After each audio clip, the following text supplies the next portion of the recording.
Charleston, South Carolina, March 17, 1839.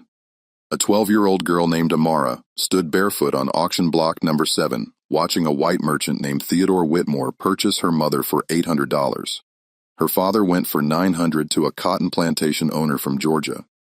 Her two brothers, ages 14 and 9, were sold separately to different buyers within 11 minutes. The auctioneer's ledger recorded 5 separate transactions that morning, splitting one family across 4 states. Amara screamed until her voice broke. No one intervened. By noon, she had been purchased by a man she would not see clearly through her tears. 20 years later, she would discover that everything she believed about that day was a carefully constructed lie, and the truth would destroy the very foundation of the man who had orchestrated it all. Before we continue, don't forget to subscribe to the channel. Here we tell stories that no one else dares to tell. Let's continue. The Ashley River District of Charleston maintained the largest slave auction house in the American South during the spring of 1839. Ryan's Mart, as it was known, processed an average of 43 human beings per day during peak season. The building itself was unremarkable, a 2-story structure with whitewashed walls and iron rings embedded in the foundation stones. These rings had been installed in 1808, the year the international slave trade was officially abolished, forcing the domestic market to expand rapidly. The internal trade grew more profitable, more calculated, more efficient in its cruelty. Amara had arrived at Ryan's Mart 3 days before the auction. Her family had been held in the Barrown, a holding pen behind the main building where enslaved people awaited sale. The space measured 30 feet by 40 feet and held 62 people that week. There were no beds. A single water pump stood in the corner. The smell of human waste and fear permeated everything. Her mother's name was I. She had been born in Virginia in 1801, sold twice before Amara's birth, and had learned to braid hair in patterns that told stories, each twist a memory, each section a prayer. Her father, Benjamin, had worked as a skilled blacksmith, a trade that made him valuable and therefore vulnerable. Valuable slaves were sold more frequently, moved strategically to maximize their owner's profit. His hands bore scars from 15 years at the forge. Her brothers were named Daniel and Joseph.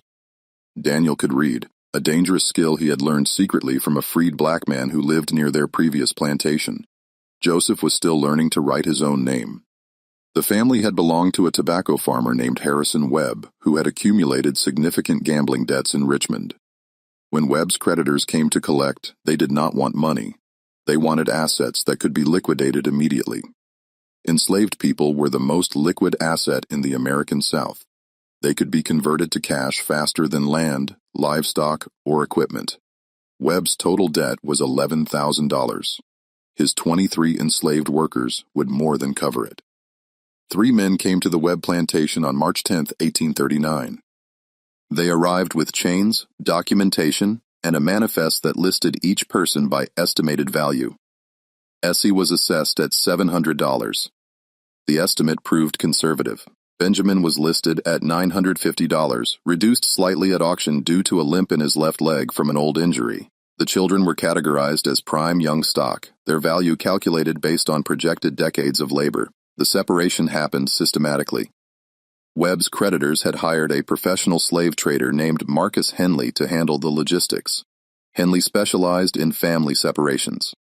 He understood that selling family members to different regions reduced the likelihood of escape attempts and coordinated resistance. His business model was built on psychological destruction as much as physical bondage. Amara watched her family torn apart with the precision of a surgical procedure. Her mother was sold first at 9:47 in the morning. A plantation owner from Alabama purchased EC to work in his household. The distance between Charleston and Montgomery was approximately 580 miles. In 1839, that distance was insurmountable. Her father stood on the auction block 12 minutes later. His blacksmith skills made him attractive to the Georgia buyer, who owned a plantation that maintained its own forge. Benjamin tried to look at Amara as he was led away, but the handler struck him across the shoulders with a leather strap. He stumbled down the steps and disappeared into a wagon.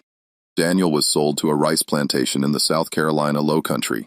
The buyer was a man named Silas Garrett, known for working enslaved people to death in the malarial swamps, where rice cultivation required standing in water for 12 to 14 hours daily. Daniel's literacy was not mentioned during the auction, revealing it would have reduced his value or marked him as dangerous. Joseph, at 9 years old, was purchased by a Methodist minister from North Carolina who claimed he was saving the child's soul by providing Christian instruction. The minister paid $520. The theology of slavery had twisted itself into a knot of such profound moral contradiction that men could speak of salvation while participating in human trafficking. Then came Amara's turn. She was the last of her family to be sold. A calculated cruelty. She had watched everything, absorbed every horror, memorized every face. When she stepped onto the auction block, she was no longer weeping. She had moved beyond tears into something colder, something that would sustain her through the next 20 years. A man named Jonathan Pierce purchased her for $690. He owned a mid-sized plantation 43 miles inland from Charleston in a region where cotton was beginning to replace tobacco as the dominant crop.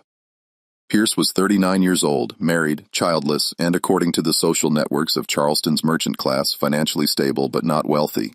He bid on Amara without consulting his wife. The transaction was recorded in the auctioneer's ledger. Female. Age 12. Healthy, no scars, $6.90. Buyer J. Pierce, Colleton District. Amara left Charleston in the back of Pierce's wagon, her hands unbound but her future shackled by laws that did not recognize her humanity. She did not know where she was going. She did not know if she would ever see her family again. She knew only that her name was no longer hers to claim. Pierce had decided she would be called Sarah, a name easier for him to remember.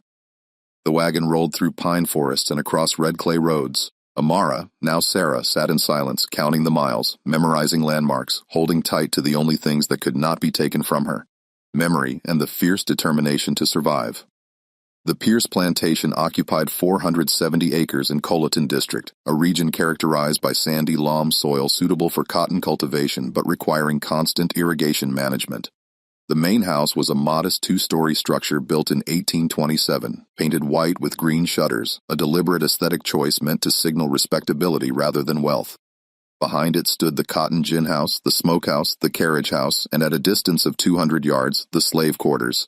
6 cabins arranged in 2 rows, each measuring 14 feet by 16 feet, housing between 4 and 8 people depending on family size. Jonathan Pierce owned 19 enslaved people when he purchased Amara. She was the 20th. The plantation's economic model was typical of mid-tier operations in the region. Cultivate cotton on 300 acres, maintain food crops on 50 acres for self-sufficiency, and preserve the remaining land as pine forest for timber and turpentine production. Pierce was not a planter aristocrat. He was a businessman who had inherited the land from his father and was attempting to maintain social position through agricultural profit in an increasingly competitive market. Amara arrived at the plantation on March 19, 1839, 2 days after the auction. She was immediately taken to cabin number 4, where 3 women already lived. Clara Era, age 42, who worked in the main house as a cook. Ruth, age 27, who worked in the fields. And Bessie, of 56, whose arthritis had reduced her to lighter duties like chicken tending and vegetable gardening. The women spoke little that first night. They had learned that new arrivals carried grief that needed space before it could be shared. The cabin had no windows, only wooden shutters that could be opened for air. The floor was packed dirt. There were 2 straw mattresses and several blankets made from rough cotton fabric, the lowest grade, unsuitable for market sale. A small fireplace provided heat, though wood had to be gathered by the residents themselves after work hours. The roof leaked in 3 places. During heavy rains, the women positioned clay pots to catch water. The steady dripping a reminder that even shelter was provisional. Pierce's plantation operated on a task system rather than the gang labor model common on larger operations. Each enslaved person was assigned daily tasks: a specific amount of cotton to pick, rows to hoe, fence rails to split. Once the task was completed, the remaining daylight hours belonged to the worker. Theoretically, in practice, additional tasks were often assigned, or the original task was set at a level that required 12 to 14 hours to complete. The system created an illusion of autonomy while maintaining absolute control. Amara was assigned to field work immediately.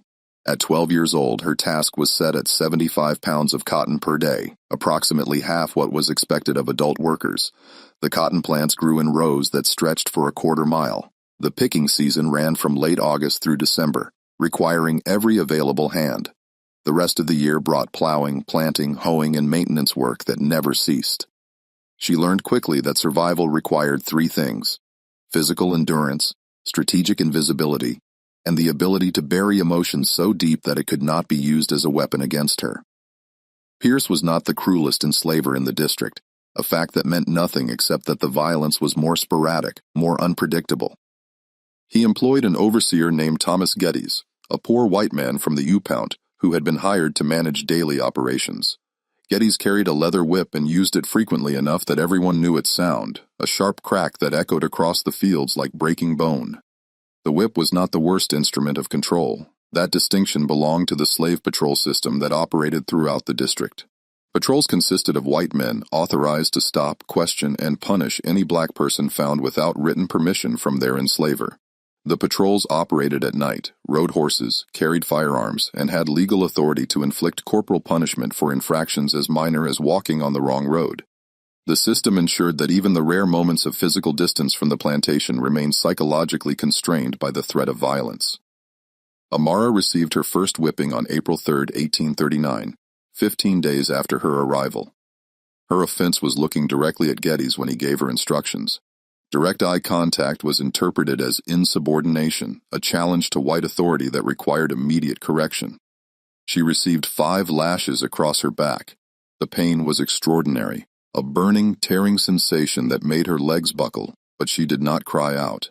She had learned at the auction that tears changed nothing, and she would not give them the satisfaction of her voice. Clara cleaned the wounds that evening with water and a cloth, working in silence. The older woman's hands were gentle, but efficient. She had done this before many times. When she finished, she spoke her first substantial words to Amara. "They want you to forget who you were. Don't give them that. Remember your name. Remember your people, but learn when to bow your head."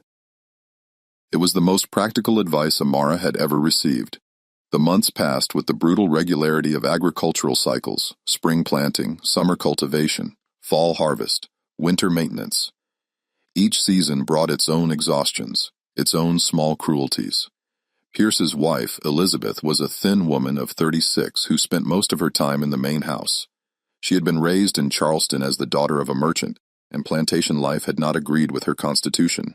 She suffered from what was called nervous complaints, a vague diagnosis that covered various forms of depression and anxiety common among isolated plantation women who had been promised Gentile Southern life and found instead mosquitoes, heat, and profound loneliness. Elizabeth Pierce had no children. This was whispered about among the enslaved community, though never in the presence of white people. Childlessness in a society that measured a woman's value primarily through reproduction created a particular kind of social vulnerability. Elizabeth compensated by maintaining rigid control over the household, supervising Clara's cooking and cleaning with obsessive attention to detail that masked deeper unhappiness. It was Elizabeth who first noticed that Amara was different from the other children on the plantation. There was an intelligence in the girl's eyes, a quality of attention that suggested she was constantly observing, calculating, remembering.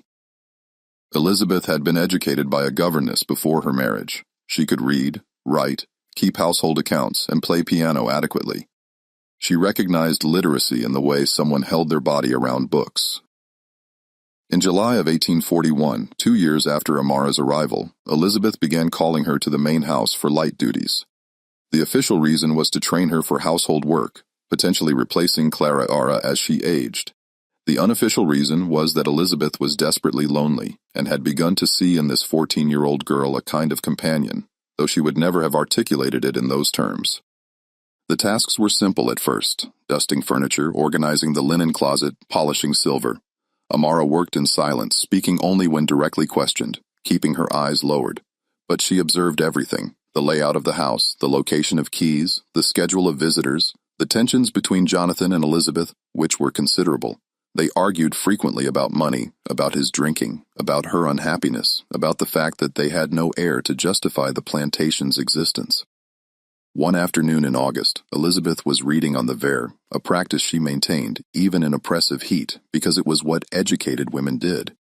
She had been reading from the Bible, specifically the book of Psalms. When she went inside briefly, she left the book on the wicker table. Amara was sweeping the veranda. She glanced at the page. She recognized some letters her brother Daniel had taught her a few basics before the separation, but could not make sense of the words. Elizabeth emerged from the house and saw Amara looking at the Bible.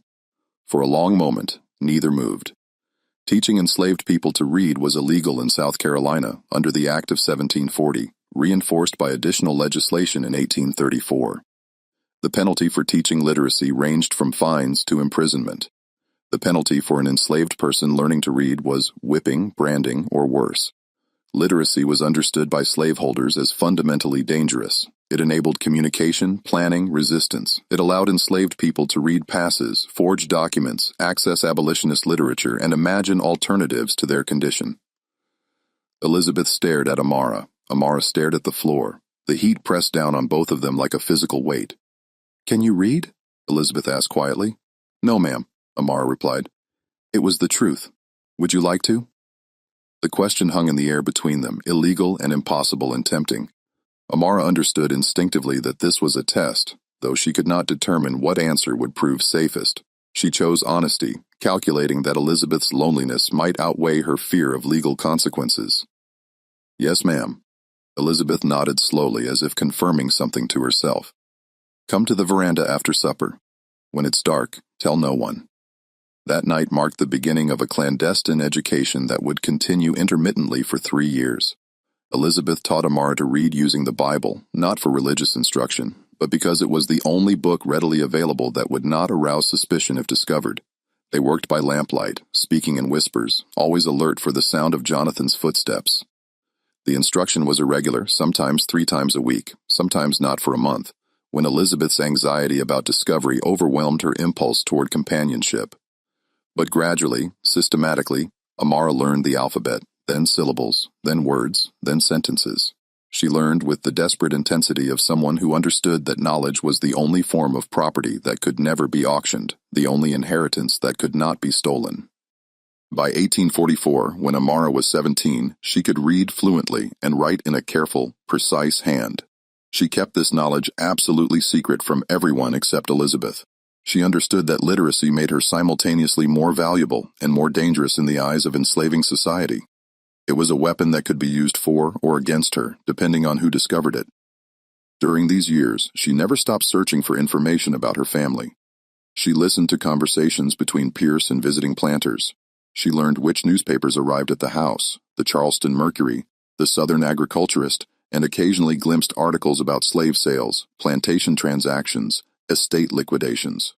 She memorized names, locations, dates. She built a mental map of the region, tracking which plantations were connected by family relationships, business partnerships, shared overseers. She learned that the domestic slave trade operated along specific routes. Charleston remained a major hub, but Alexandria, Virginia, and New Orleans, Louisiana had become equally important markets. Richmond processed thousands of enslaved people annually. The trade followed economic patterns. When cotton prices rose, slave prices rose proportionally. Human beings were commodities whose value fluctuated with agricultural markets. In 1846, Pierce purchased a newspaper from Columbia that contained auction notices. Amara, cleaning the study, saw her brother Daniel's name in a probate sale listing. The enslaved property of Silas Garrett, deceased, was being liquidated. Daniel was listed as male, Negro, age 23, field hand, excellent health, rice cultivation experience. He was being sold in Beaufort on September 12th. Amara felt her heart stop. Daniel was alive. He had survived 8 years in the rice swamps, which killed men routinely through malaria, yellow fever, exhaustion, and infection. He was alive and would be sold again, moved to another location, possibly out of state.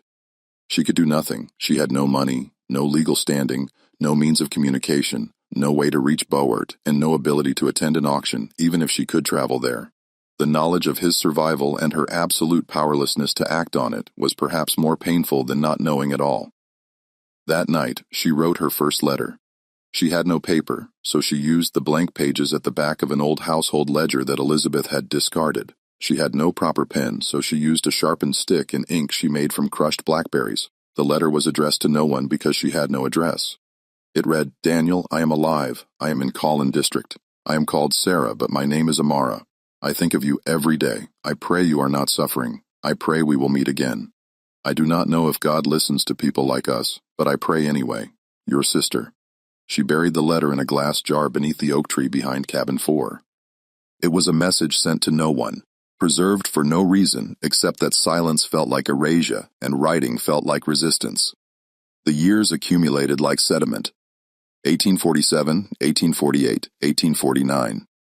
Amara turned 20 in 1847, though no one acknowledged birthdays for enslaved people. She had become one of the primary field workers. Her daily cotton quota increased to 150.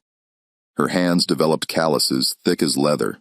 Her back bore scars from 3 whippings, one for breaking a hoe handle, one for speaking sharply to Geddes, one for no clear reason except that Geddes had been drinking and needed to assert dominance. She had watched people die. Old Bessie succumbed to pneumonia in the winter of 1846. A field and named Jacob was kicked by a horse and died 3 days later from internal bleeding. A woman named Danina died in childbirth along with her infant. No doctor was called because Pierce considered the expense unjustified. The dead were buried in unmarked graves at the edge of the property, their lives unrecorded except in the memories of those who survived them. She had also watched people disappear. Pierce sold 3 people during these years to cover debts and make opportunistic profits when prices rose. They were simply gone one morning, loaded into a trader wagon, bound for unknown destinations. The violence of separation never diminished through repetition. Each disappearance was a small death. But Amara had also learned that survival required cultivating small defiances. She and the other enslaved people maintained a shadow economy, growing vegetables in garden plots during precious free time, selling or trading surplus for small goods. They maintained cultural practices that enslavers could not fully suppress, songs with coded meanings, stories passed orally that preserved African linguistic patterns, folk medicine that circumvented white doctors who saw black bodies as experimental subjects rather than patients. They married without legal recognition, jumping the broom in ceremonies Pierce permitted because enslaved families were thought to reduce escape attempts. Though he reserved the right to separate couples through sale, they named their children according to African naming patterns when possible, preserving genealogy through oral tradition since written records were forbidden. Amara participated in these acts of cultural preservation while maintaining her solitary focus on family memory. She never married. She never allowed intimacy to create new attachments that could become additional sources of pain. She was known among the plantation community as someone apart, respected, valued, but ultimately unknowable.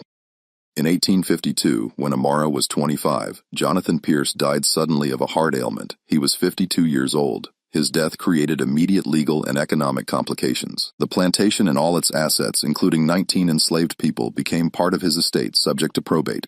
Elizabeth Pierce, as his widow, inherited everything under South Carolina law, but she had no experience managing agricultural operations and limited understanding of plantation economics. The overseer, Geddes, attempted to manipulate the situation to his advantage, proposing that Elizabeth marry him to secure proper management. She refused with a decisiveness that surprised everyone who had known her as fragile. Instead, she hired a plantation manager from Charleston, consolidated operations, and began making decisions that suggested a previously hidden capacity for business. One of her first decisions was to meet Clara Ara, now 63 years old, granting her freedom through a formal legal process that required court approval and proof that Clara Ara could support herself. It was an extraordinary act in 1852 South Carolina, where manumission had become increasingly restricted by laws designed to prevent the growth of free black populations. Her second decision was more private. She called Amara to the main house and offered her a position as her personal secretary, an impossible title that could not be officially recognized, but that reflected the reality of their relationship. Amara would manage Elizabeth's correspondence, keep household accounts, and organize the business records. In exchange, Elizabeth would pay Amara wages, a small amount deposited in an account held in Elizabeth's name, but designated for Amara's eventual use. It was not freedom. The wages could be seized, the arrangement terminated at any moment, and Amara remained legally enslaved. But it was a crack in the system, a recognition of personhood that existed in the space between law and practice. Amara accepted. She began to understand that Elizabeth's loneliness had evolved into something resembling respect and possibly guilt, though neither woman could speak these truths directly across the racial barrier that defined every interaction. For the next 5 years, Amara occupied a liminal position. Enslaved but educated, powerless but influential, visible but strategically invisible. She read Elizabeth's letters, managed the plantation's financial records, and observed the increasing political tensions that were tearing the country toward civil war. She read newspaper accounts of the Compromise of 1850, the Kansas-Nebraska Act of 1854, the Dred Scott decision of 1857. She understood that the nation was consuming itself over the question of slavery's expansion, though few white Southerners seemed willing to confront the fundamental immorality of the institution itself. And throughout these years, she continued her private search for family. She maintained her mental catalog of names, dates, sales, and probate records. She knew that her mother had been sold to Alabama, her father to Georgia, Daniel to unknown location after the Beaufort sale, Joseph to North Carolina. She knew that the likelihood of any of them still being alive diminished with each passing year. She knew that her search was probably futile, but futility had never stopped her before. The year 1857 brought a visitor who would alter the trajectory of Amara's search in ways she could not have anticipated. His name was William Marsh, and he arrived at the Pierce Plantation on April 23rd under the pretense of offering legal services to plantation owners in the district. He was 41 years old, Boston-educated, and presented himself as a circuit lawyer specializing in estate planning and property law. His credentials appeared legitimate: letters of introduction from Charleston attorneys, knowledge of South Carolina statutes, proper dress and manners that signaled professional respectability.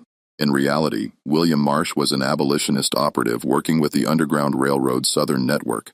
His legal practice was genuine but served primarily as cover for a more dangerous occupation: documenting the slave trade's paper trail, identifying enslaved people who had legitimate claims to freedom through bureaucratic errors or disputed ownership, and occasionally facilitating escapes for those whose cases could not be resolved through legal channels. Marsh had developed a methodical approach to his work. He would visit plantations offering services like will preparation or deed verification tasks that gave him access to family papers, business records, and the documentation that slaveholders maintained obsessively because enslaved people were expensive assets requiring clear title. While reviewing these documents, he would note names, ages, purchase dates, and original locations. This information was compiled into ledgers that abolitionists used to help separated families locate one another, to identify individuals who might have been illegally enslaved, and to build legal cases in jurisdictions where such cases had any hope of success.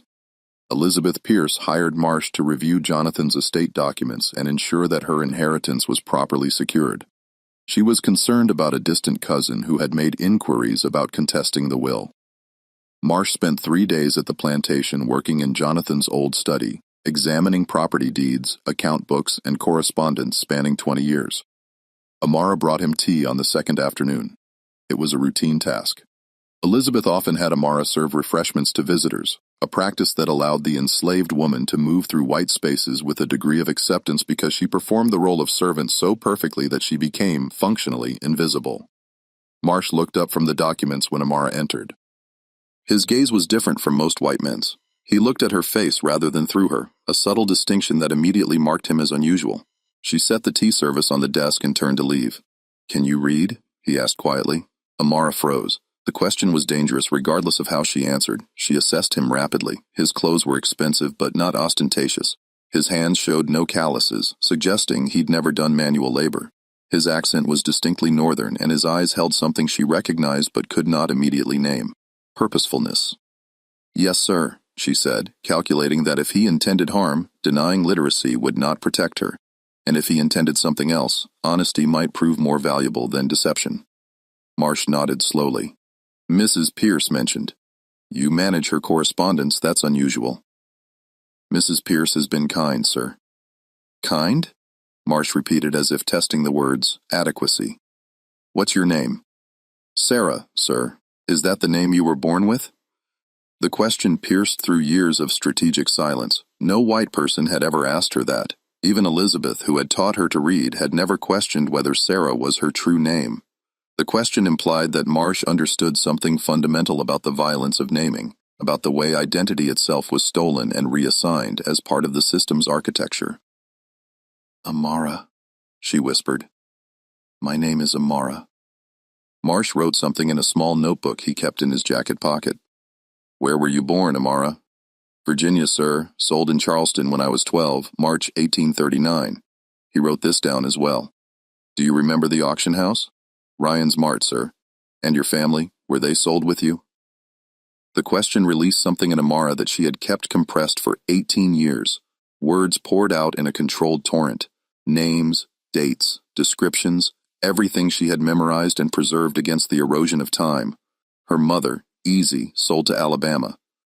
Her father, Benjamin, sold to Georgia. Her brother Daniel, last heard of in a Beaufort probate sale in 1846. Her brother Joseph sold to North Carolina. The name of their previous enslaver, Harrison Webb. The location of Webb's tobacco farm in Richmond.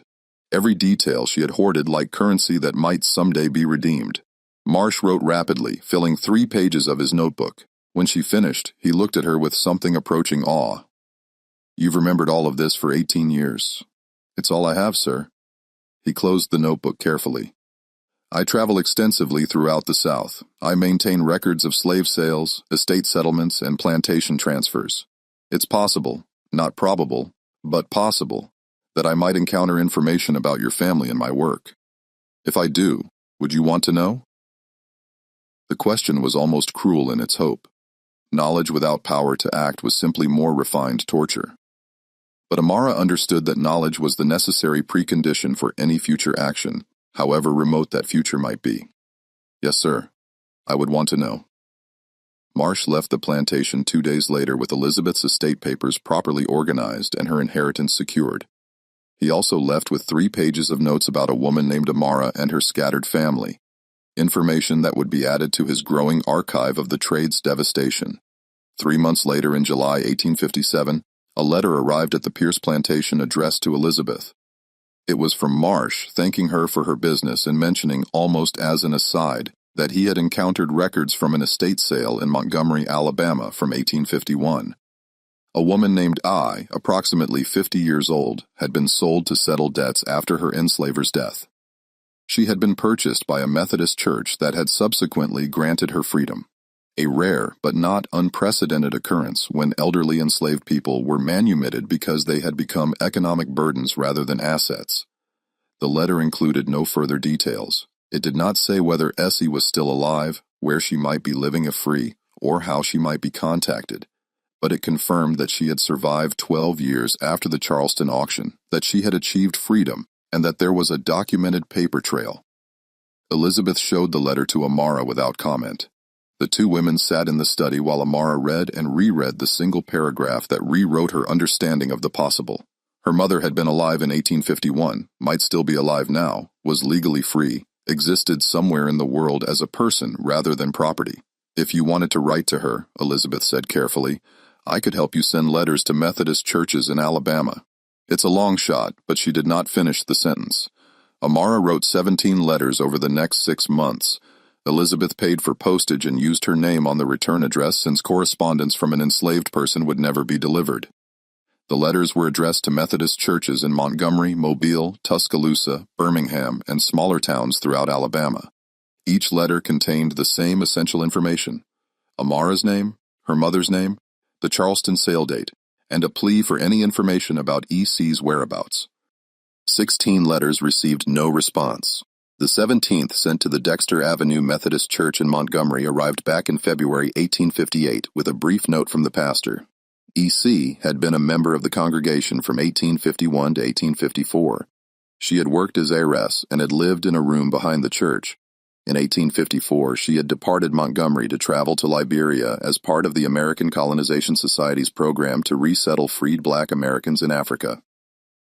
The note included no further information. It did not say whether E.C. had successfully reached Liberia, whether she had survived the voyage, or whether she was still alive. The American Colonization Society's Liberian resettlement program had transported approximately 13,000 Black Americans to Africa since 1820. But the program was controversial even among abolitionists. Mortality rates during the voyage and in the first years of settlement were extraordinarily high. Estimates suggested that between 20 and 30% of settlers died from tropical diseases, inadequate preparation, and conflicts with indigenous populations. Amara held the letter and tried to comprehend what it meant. Her mother had achieved freedom, had survived as a free woman for 3 years, and had then voluntarily left the United States for a country she had never seen on a different continent to escape the nation that had enslaved her. It was simultaneously an act of extraordinary courage and profound despair. choosing exile over continued existence in a country that had demonstrated its commitment to black subjugation through law, custom, and violence. She would never see her mother again. The likelihood of finding her in Liberia was zero. There was no mechanism for correspondence, no reliable registry of settlers, no means of searching across an ocean and a continent. The finality was absolute. But Amara now knew something she had not known before. Her mother had been free, had made choices, had agency, however limited, had escaped in her own way the system that had tried to erase her. This knowledge did not ease the grief, but it transformed it into something more complex than simple loss. Marsh visited the plantation again in March 1858. This time his visit was explicitly abolitionist rather than professionally disguised. The political situation had deteriorated to the point where Southern states were actively preparing for potential secession, and Marsh's network was attempting to evacuate as many enslaved people as possible before war made such operations impossible. He met with Amara privately in the plantation's small chapel, a wooden structure where enslaved workers were permitted to hold Sunday services under white supervision. The meeting was extraordinarily dangerous. If discovered, Marsh would be arrested and possibly lynched. Amara would be whipped, sold, or worse. "I have information about your father," Marsh said without preamble. Amara's breath stopped. Benjamin was sold from the Georgia plantation in 1844 to a forge operation in Atlanta. He worked there until 1852 when he was sold again, this time to a railroad company building track through Tennessee. In 1855, he attempted escape. He was caught near the Kentucky border and returned to his enslaver. As punishment, he was sold to a cotton plantation in Mississippi, a deliberate choice to send him as far south as possible. The plantation owner is named Robert Ashford, and the property is located near Vicksburg. Marsh paused. "Benjamin is alive as far as I can confirm through records dated December 1857. He's 60 years old, still working, though I have no information about his health or conditions." Amara felt tears, the first she had permitted herself in years, slide down her face. Her father was alive. After 19 years, he was alive. "I need to find him," she said. "You can't," Marsh replied, his voice gentle but absolute. "Mississippi is 500 meters from here. You have no papers, no money, no legal status that would protect you during travel. The slave patrols are more active than ever. The likelihood of reaching Mississippi without being captured is virtually zero. Then what do I do with this information?" The question came out harsh, almost angry. "You survive," Marsh said. "You prepare. War is coming. Everyone can see it now. When it comes, the system will destabilize. That's when opportunities emerge. That's when people move, escape, search, reunite. It might take 5 years. It might take 10. But the system cannot hold. It's collapsing under its own contradictions." He handed her a folded paper. "This is a map. It shows the route from here to Mississippi with marked locations where our network operates. Houses, churches, contacts who help fugitive slaves. If the opportunity ever comes, if the situation ever changes, use this. But for now, you wait. You prepare. You stay alive." Amara took the map. It was drawn in careful detail with distances marked in miles and notes about terrain, river crossings, and patrol patterns. It was the most valuable and dangerous object she had ever possessed. Over the next 3 years, the country tore itself apart. The election of 1860 brought Abraham Lincoln to the presidency on a platform opposing slavery's expansion. South Carolina seceded on December 20, 1860, followed rapidly by Mississippi, Florida, Alabama, Georgia, Louisiana, and Texas. The Confederate States of America was formed in February 1861. Fort Sumter was attacked on April 12, 1861. The Civil War began. The Pierce Plantation's operations became increasingly chaotic. The Confederate Conscription Act of 1862 drafted white men into military service, depleting the labor force of overseers and small farmers who had patrolled the slave system. Plantation management fell increasingly to white women and elderly men. Enslaved people recognized that the power structure was fragmenting, that the omnipresent surveillance was degrading, that possibilities for resistance were expanding. Amara continued her work managing Elizabeth's correspondence and household accounts, but she also became part of an informal intelligence network among enslaved people throughout the district. Information traveled through this network with remarkable speed and accuracy. News of Union Army movements, Confederate defeats, proclamations about emancipation, the locations of Union lines where freedom might be claimed. By 1863, the situation had evolved into low-level guerrilla warfare. Enslaved people were disappearing from plantations in increasing numbers, heading toward Union-occupied coastal areas where the Emancipation Proclamation theoretically applied. Confederate authorities responded with increased violence, public whippings, executions, the burning of quarters where resistance was suspected. But the violence could not compensate for the system's fundamental collapse. The institution of slavery was dying, not because of Northern moral righteousness, but because enslaved people were actively dismantling it through refusal, escape, and strategic withdrawal of labor. Elizabeth Pierce was terrified. The plantation could not function without enslaved labor, but she no longer had the mechanisms to maintain control. Confederate currency was worthless.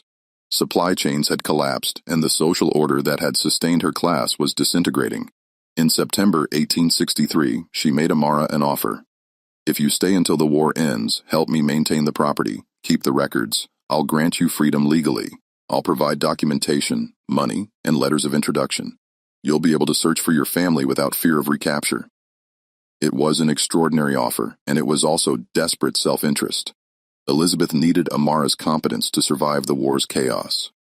The offer of freedom was payment for continued labor, a recognition that the old coercive mechanisms no longer functioned effectively. Amara considered the offer carefully. She could attempt escape now, join the thousands heading toward Union lines. But escape was uncertain, dangerous, and would end any possibility of using the Pierce plantation's resources to search for family after the war. Staying was collaboration with her own enslavement, but it was also strategic, a calculation that temporary continued bondage might provide better long-term opportunities than immediate but precarious freedom. "I'll stay," Amara said, "but I want the Manum mission papers drafted now, held by an attorney, executable immediately if you die or if you fail to honor the agreement when the war ends." Elizabeth agreed. The papers were drafted by an attorney in Charleston who was still attempting to maintain legal practices despite the war's disruptions. The document sat in his office, a promissory note written on disintegrating legal authority. The war continued. 1864 brought Sherman's march through Georgia and South Carolina. The plantation was not directly in Sherman's path, but Confederate deserters, Union foraging parties, and lawless bands of armed men moved through the region. Elizabeth and the remaining enslaved people barricaded themselves in the main house during the worst periods, waiting for the violence to pass. Amara used this time to refine her plans. She studied the map Marsh had given her. She saved every scrap of information about railroad roads, Union Army positions, and displaced persons camps where freed people were gathering. She prepared for the moment when mobility would become possible. That moment came on April 9, 1865, when Robert E. Lee surrendered at Appomattox Courthouse. The war was over. The Confederacy was dissolved. 4 million enslaved people were in theory free. In practice, freedom was more complicated. The 13th Amendment would not be ratified until December 1865. Local enforcement of emancipation was sporadic and contested. Many formerly enslaved people had nowhere to go, no resources, and no protection from white Southerners who refused to accept the war's outcome. Violence against freed people increased dramatically in many areas. Elizabeth honored her agreement. On April 20, 1865, she provided Amara with manumission papers, $100 in Union currency, and letters of introduction to Methodist churches in Mississippi, institutions that might provide assistance to a black woman traveling alone. It was more than most formerly enslaved people received, and less than 26 years of labor had earned.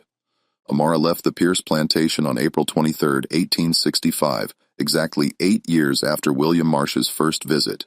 She was 38 years old. She carried a small bag containing her clothes, papers, money, and the map Marsh had given her. She also carried the glass jar containing the letters she had written to Daniel 20 years earlier, a talisman, a reminder of persistence. She walked east first to Charleston to document her freedom with the Freedmen's Bureau, a federal agency established to assist formerly enslaved people with labor contracts, education, and legal issues. The Bureau was overwhelmed, understaffed, and operating in openly hostile territory, but it provided legal validation that Amara would need. Then she turned west, toward Mississippi, toward her father, toward whatever remained of her fractured family. The journey would cover approximately 500 miles through a landscape devastated by war and seething with racial violence. She had waited 26 years for this moment. She had survived auction blocks, whippings, enforced illiteracy, systematic dehumanization, and the absolute legal negation of her personhood. She had taught herself to read in secret, had mapped the geography of her loss, had maintained her identity against efforts to erase it. Now she walked toward an uncertain reunion, carrying nothing but determination and the stubborn refusal to accept that her family was permanently lost. The road stretched before her, red clay turning to mud under spring rains, and she moved forward with the patience of someone who had learned that survival itself was a form of resistance. The journey to Mississippi took 43 days. Amara traveled by foot, by wagon when sympathetic travelers offered passage, and by train when she could afford the fare and when railroad companies would sell tickets to black passengers. She moved through South Carolina, Georgia, Alabama, a geography she had studied in maps but never witnessed. The landscape bore the war's scars, burned plantations, abandoned fields, towns reduced to rubble. She also witnessed the emergence of something unprecedented. Communities of freed people attempting to build lives from nothing. Makeshift camps near Union Army posts. Churches serving as schools where children and adults learn to read together. Men negotiating labor contracts with their former enslavers attempting to transform bondage into wage work. The transition was chaotic, violent, and fragile. But it was happening. Amara reached Vicksburg, Mississippi on June 5, 1865. The city had been devastated by the 1863 siege. Entire neighborhoods remained in ruins. She located the Freedmen's Bureau office and inquired about the Ashford Plantation. The clerk, a young Union officer from Ohio, consulted his records. Ashford property was confiscated by Union forces in 1864. He said owner fled. The formerly enslaved people scattered. Some stayed to work the land under federal supervision. Others left. We have incomplete records. I'm looking for a man named Benjamin, Amara said. He would be 68 years old now. He was a blacksmith. The clerk shook his head. We don't have individual records for most people. You could try the contraband camp east of town. That's where many displaced freed people went. The contraband camp was a collection of tents and rough shelters housing approximately 300 people. Amara walked through the camp asking for Benjamin, describing him, explaining that he was a blacksmith from Virginia. Most people shook their heads, but an elderly woman pointed toward a man working at a makeshift forge at the camp's edge. Amara approached slowly. The man was bent over his work, his back to her, his movements efficient despite obvious age. His hair was white. His shoulders were broader than she remembered, though that made no sense. She had been a child when she last saw him. Benjamin, she said. The man turned. His face was weathered, scarred, aged beyond his years. But his eyes, she recognized his eyes immediately. I'm looking for Benjamin, who was sold from Charleston in 1839. She continued, her voice breaking. Who had a wife named Essie, who had 4 children, who had a daughter named Amara. Benjamin stared at her for a long moment. Then his hammer fell from his hands, striking the ground with a dull thud. Amara. His voice was rough, disbelieving. Yes, Papa. He moved toward her slowly, as if afraid she might disappear. When he finally embraced her, she felt 26 years of separation compress into that single moment. They stood together, weeping, while the camp continued its activities around them. That night, they shared their stories. Benjamin's narrative was one of brutal labor, multiple sales, failed escape, and punishments that had left him partially deaf in one ear. He had survived through skill. His blacksmithing remained valuable enough that enslavers had preserved his life despite his resistance. He had maintained hope that someone from his family had survived, though he had no information about anyone's fate. Amara told him about her mother's freedom and immigration to Liberia, about the years with Elizabeth Pierce, about learning to read, about William Marsh and the network of information that had led her here. And your brothers? Benjamin asked. I don't know about Joseph, but I have information about Daniel. She explained about the 1846 probate sale in Beaufort. Benjamin listened intently, then spoke with quiet determination. We find them. However long it takes, we find them. Over the following months, Amara and Benjamin established themselves in Vicksburg. Benjamin found work at a forge rebuilding the city. Amara worked for the Freedmen's Bureau, helping newly freed people navigate labor contracts and legal documentation. Her literacy and organizational skills were invaluable. They also continued searching. Amara wrote letters to Freedmen's Bureau offices throughout the South inquiring about Daniel and Joseph. She placed advertisements in black newspapers that were beginning to circulate. The Colored Tennessean, the Loyal Georgian, listing her family members' names and last known locations. In November 1865, a letter arrived from the Freedmen's Bureau in Charleston. A man named Daniel had registered there, listing his age as 40, originally from Virginia, sold in Charleston in 1839. The letter included an address. Amara and Benjamin traveled to Charleston immediately. They found Daniel living in a small room near the docks working as a stevedore. The reunion was both joyful and heartbreaking. Daniel was gaunt, his health damaged by years in the rice swamps, but he was alive. He was free, and he had information about Joseph. Joseph was sold to a Methodist minister in North Carolina. Daniel said the minister's name was Reverend Thomas Whitfield. I heard from a man who escaped from that region in 1862 that Whitfield had freed his enslaved workers just before the war started. Said God had convicted him of sin. If that's true, Joseph might have been free for years. They searched for 3 more months following fragmentary leads through North Carolina. Finally, in February 1866, they located a church outside Raleigh, where the minister confirmed that Reverend Whitfield had indeed manumitted his enslaved workers in 1860. Joseph had stayed in the area, married, and was now farming a small plot of land he had purchased. The reunion of all 4 survivors happened on March 17, 1866, exactly 27 years after the Charleston auction. Joseph was 36 years old now, a father himself. His son was named Benjamin after his grandfather. They sat together in Joseph's small house, 4 people who should never have found each other again, who had survived an institution designed to permanently sever family bonds. The statistical improbability of their reunion was staggering. Millions of enslaved people had been separated, scattered across a vast geography, their connections systematically destroyed. That these 4 had survived, located one another, and reassembled even a fragment of their family was nearly miraculous.